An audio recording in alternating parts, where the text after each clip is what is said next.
Hello football fans. Messi Di Maria যাওয়ার পর আর্জেন্টিনার আক্রমণ ভাগের কি হবে, কারা নেবেন এই দায়িত্ব? প্রশ্নটা শুনে অনেকেই বলতে পারেন সবে তো ডিমারিয়া জাতীয় দল ছেড়েছেন, তবে মেসি তো আছে, তিনি থাকতে চিন্তা কিসের? চিন্তা যথেষ্ট আছে, কারণ মেসির বয়সটা এখন 37। তিনি চাইলে 2026 বিশ্বকাপ পর্যন্ত তাকে অবশ্যই দেখা যেতে পারে, কিন্তু তারপর আর্জেন্টিনার আক্রমণ ভাগের কি হবে? এই প্রশ্নের জবাব অনেকের কাছে না থাকলেও master mind Argentine coach Lionel স্কলোনির কাছে আছে।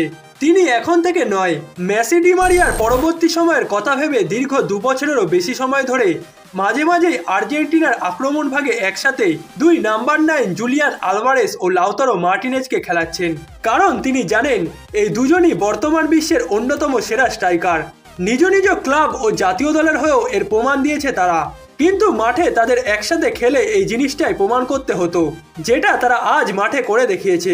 মেসির ইনজুরি ও ডিমারিয়ার রিটায়ারমেন্টের কারণে আজ চিলির বিপক্ষে আরও একবার এই দুজনকে একসাথে মাঠে নামিয়েছিলেন লিওনেল স্কলোনি। এর আগে তারা একসাথে ভালো খেললেও দুজনের মধ্যে সেই বোঝাপড়াটা দেখা যায়নি, যা আজ চিলির বিপক্ষে মাঠে দেখা গেছে। দুজনের মধ্যে কেউ কারো পথে বাধা হননি এবং প্রয়োজনে দ্রুত নিচে নেমে এসে ডিফেন্সেও সহায়তা করেছেন। কখনো লাউতারো কিছুটা নিচে নেমে এসে আলভারেজকে বল বানিয়ে দিয়েছেন, আবার কখনো আলভারেজ লাউতারোকে বল তৈরি করে দিয়েছেন। বিশেষ করে দ্বিতীয়ার্ধে তারা বক্সের আশেপাশে এত মুভমেন্ট করেছেন এবং লং বল খেলেছেন যে তাতে আরও বেশি গোলের সম্ভাবনা তৈরি হয়েছে। একটা সময় তো লাউতারো মার্টিনেজ জুলিয়ান আলভারেজকে ডাউন একটি বল নামিয়েও দিয়েছিলেন, কিন্তু আলভারেজ সেই বলটি পোস্টের অনেক উপর দিয়ে মারেন। এছাড়া তারা শুরু থেকে মাঠের মধ্যে দৌড়ে খেলেছেন, বল নিজেদের পায়ে থাকলেও দৌড়েছেন, বল প্রতিপক্ষের পায়ে থাকলেও দৌড়েছেন, যার দ্বারা তাদের হাই প্রেসিং এর কারণে চিলির ডিফেন্ডাররা বারবার ভুল পাস করছিলেন, যার ফল আর্জেন্টিনা দ্বিতীয়ার্ধে এসে পেয়েছে।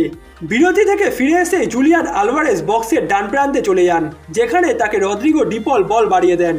একাধিক চিলির ডিফেন্ডাররা থাকা সত্ত্বেও তিনি পিছনে লাউতারো মার্টিনেজকে ছুটে আসতে দেখেন, যার কারণে রানিং বলটাই তিনি বক্সের মাঝামাঝি জায়গায় বাড়িয়ে দেন। তবে লাউতারো তার আশেপাশে চিলির ডিফেন্ডারদের লক্ষ্য করেন, যার কারণে তিনি বলে স্পর্শ না করেই শুধু ফলস দিয়ে ছেড়ে দেন, যেখানে তার পেছনে সুবিধাজনক জায়গায় থাকা অ্যালেক্সিস ম্যাকঅ্যালিস্টার অনেকটাই ফাঁকা পেস পেয়ে যান, যেখান থেকে তিনি বলটি জালে পাঠিয়েছেন। এরপর ম্যাচটিতে জুলিয়ান আলভারেজ নিজেও অসাধারণ একটি গোল করেছেন।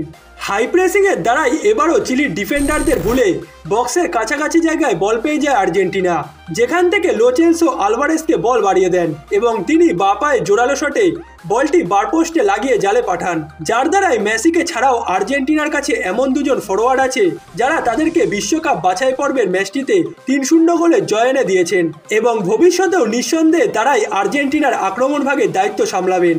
এছাড়া তরুণ আলেজান্দ্রো গার্নাচো, ভ্যালেন্টাইন কার্বনি এবং মাতিয়াস সোয়েলরাও আছেন, যারা কিনা আস্তে আস্তে আর্জেন্টিনার আক্রমণ ভাগে সুযোগ পেতে পারেন।